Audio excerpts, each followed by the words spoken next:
Okay, guys, so we're moving on now to part two of my history of my Bulgaria story, which dates back to 2003 and now.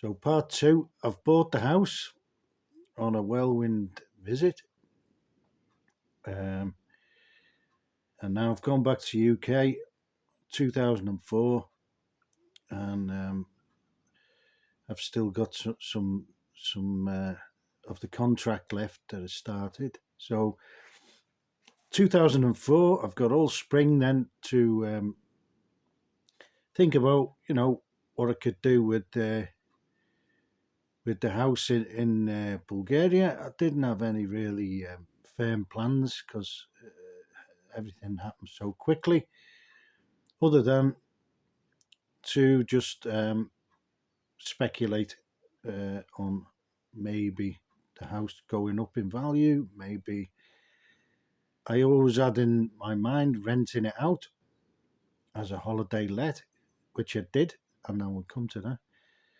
that, which was pretty good actually. And so we're in spring. Uh, you know, things are doing okay in the UK, and so we start researching a little bit more about Bulgaria. And well, the first impressions I had were pretty good actually. It was kind of raw, if you like, which I quite liked. And it was rock bottom. It was in a right mess, really. All the infrastructure, everything from the previous banking crash and the transition from socialism. It was in a mess, you know. So for me, there was like there was only one way, and that was up. Probably it couldn't go. It couldn't really go down anymore. I didn't think. Um, but there's a few things I did notice in Bulgaria, which is they didn't have some of the problems what we have and still have in the West. Um, Everything was pretty real there. The economy was pretty real. Not much debt, and people pretending they had money and they don't, which is more or less everyone in the UK. And also, they didn't have the social decay that we had. They were obviously a bit short of money and resources and stuff, but like they pulled together, and they still had. They were only one step away from living off the land. I mean, a lot of them still half live off the land now. They don't have many like ornamental gardens. Every Everything in the gardens for eating. It's not for looking at. And they do mix flowers in, obviously, because they understand the pollinators and everything like that. And some of them now have like quite a bit of ornamental stuff. But the gardens here are brilliant, and stuff like that. You notice if you're from somewhere like the UK, where you only really see this stuff in allotments. Um, and they're usually gated sort of communities, and you can't go and wander around really, see what's going on. So yeah, and this is like homesteading territory around here. So I noticed that as well, and there was a lot of things that I noticed. They kept saying uh, um, there's loads of there's criminals and there's this and there's that everywhere, and like I wasn't really seeing the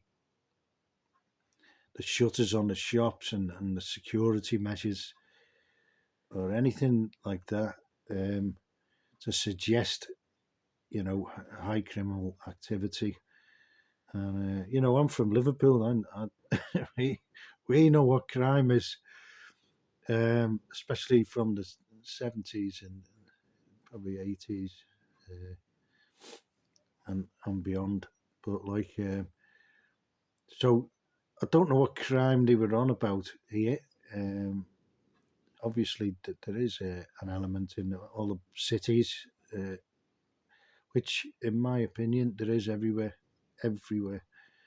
And in the UK, they tend to call them gangsters, but they like to call other countries gangsters mafia, which is one and the same. If you, but they don't like to say it's mafia in the UK, because we're not like that, are we? The UK is civilized and rich and all that, which it isn't really in reality. Um, it might be rich in the offshore and the banking sector and all that kind of stuff, but like everyday life. And that was another thing. So everyday life here, people still had time for a coffee in the morning. People congregate, especially early in the morning.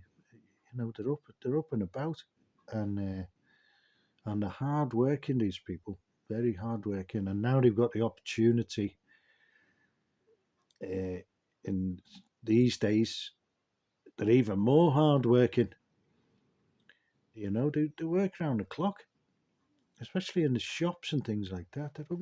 They're open 7 a.m. till 10 p.m. every day. Even Christmas Day they were open here. So lots of things were kind of impressing me about the place, and also, um, it was a bit of a culture shock, um, as well, because people in them days they weren't jolly. They're quite jolly now, probably more jolly than me. It doesn't take much, but yeah, they were grim. That was the word that you would describe a lot of things was grim.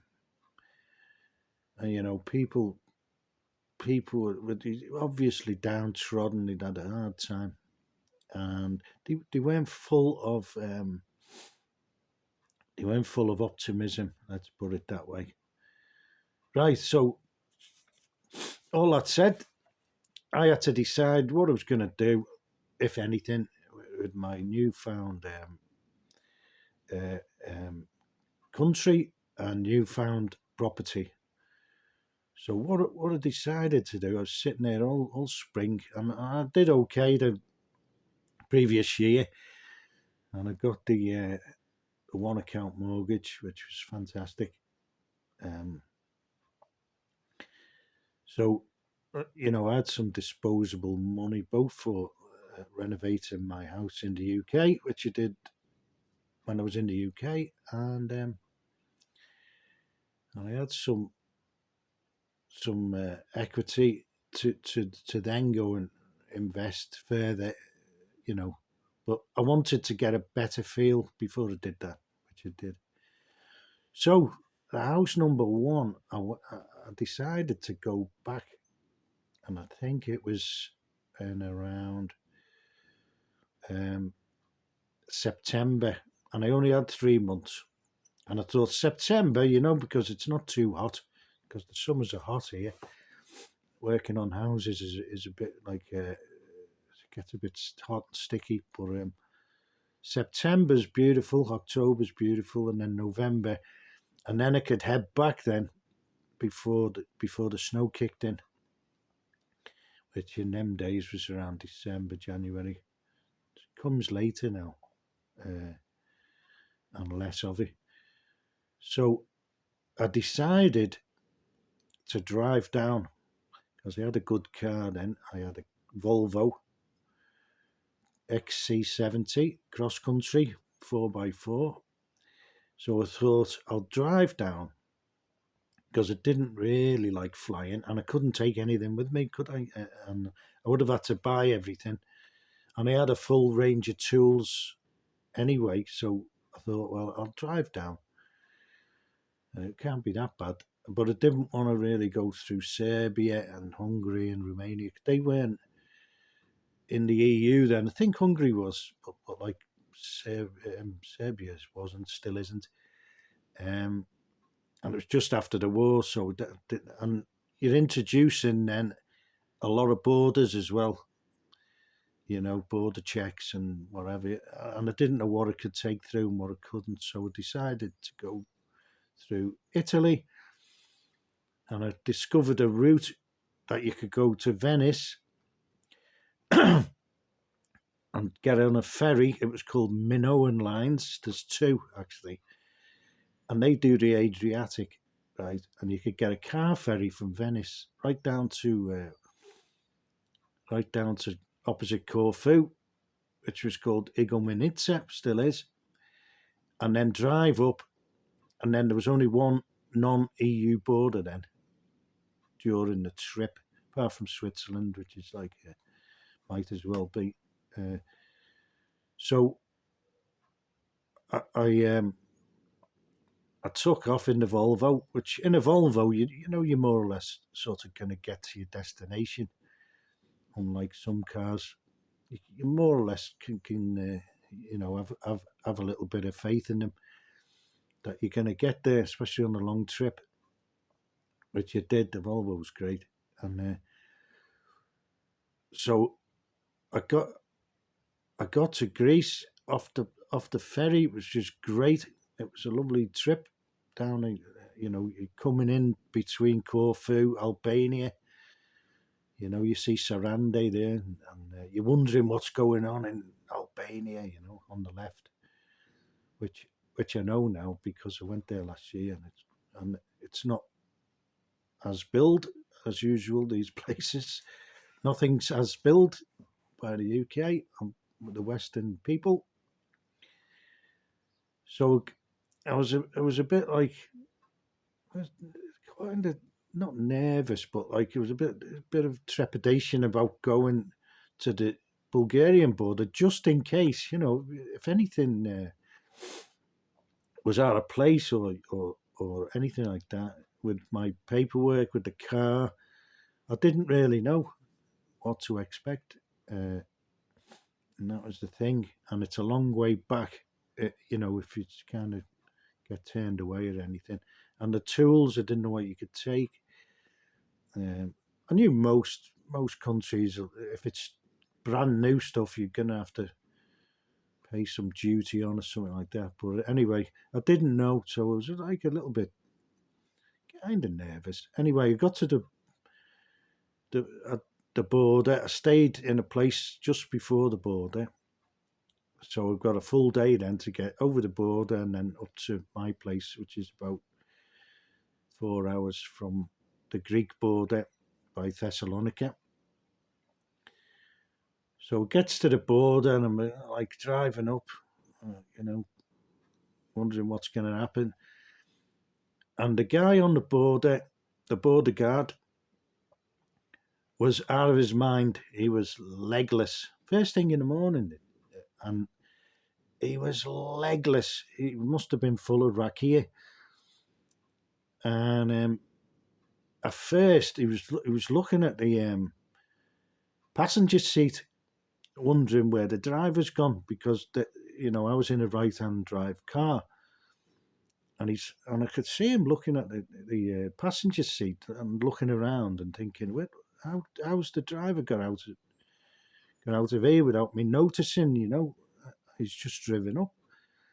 And then in the end, he realised I was sitting on the other side of the car with the steering wheel, and he's like a couple of double takes, and then he's like kind of sort of looking around. He was a bit like shell shocked, finding me on the other side of the car. Maybe he thought like, that's good rack here, you know. And anyway, he said he sort of said get out like they do, and opened the tailgate of the car. And I thought, here we go. and he could barely get to the back of the car. He was like, he rolled down the side of the car, and I think he was hanging onto the roof rails to get to the back of the car. And I opened the boot up, the tailgate, and he looked there. He had some luggage, had this and that and the other, and he went, and he did, he just waved me through. He didn't want to be asked, falling into the back of the car trying to look around. They usually just lift something up. I don't know really what they're going to find, just lifting a bag up or something. But it's just like a job's worth, isn't it? So next minute, I'm into BG. I'm into Bulgaria with a car. And I thought that's in it, to get all the way down through the Adriatic, up through Greece. I mean, that's an achievement in itself. And this was the olden days. They weren't in the EU, Bulgaria. And all of a sudden I was there. And I was there then for 3 months. So I had 3 months ahead of me. So I was pretty pleased with myself. And then I just relaxed then straight away, which I always do when I get to Bulgaria. There's something about the place where I just relax. Everything drains off, all the stresses of like the UK, and then driving down, and there was no more borders then. It was just I was in. So I just relaxed, and I went through 2 mountain ranges. I went through Bansko that way. You can go up to Sofia, around Sofia, and that way, and just through the mountains that way. But like, I decided to go the other way because just to have a look, really, at the southern mountains. So you go through Bansko, through Velingrad, and then you go over like the central plains, which is the Valley of the Roses, and then up and over the Stara Planina, over the Troyan Pass, which is right above me here now. The end of my valley here, you can look straight up, and there's the big monument on the top. So I'm just below that, and that's it's quite an impressive pass, and you're coming over there. September, the colours are fantastic. Browns, all the trees are brown and yellow and red, because mostly deciduous forest around here. There is some fair tree forests, but a lot of it's deciduous, ancient forest. So anyway, I arrived then at the house, and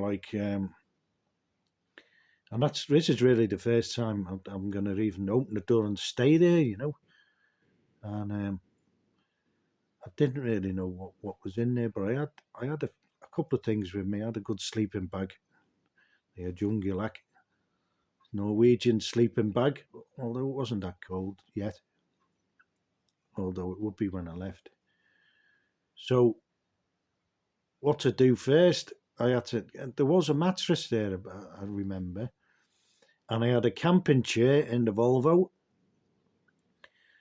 And then within a day or so, I got my bearings down the shops in Troyan, and I ended up with a toaster and a kettle, and that's all I had. I didn't have a gas ring or anything, nothing. But you could get food around. I mean, there's places around you can get some food, and you can always make toast and stuff. That's all I could make, and a cup of tea, the great British cup of tea, which I always brought some tea bags with me, because you can't get tea like you can get tea in the UK anywhere really. For some reason, they always have the crap teas, like Lipton's with the string on and all that. I mean, all you get in there is coloured water. So yeah. So I'll just cut this part off here now. So I'm in Bulgaria now, 2004 September. I've made it, and now I'm gonna do some work on the house. So that'll be in the next section. Okay, guys.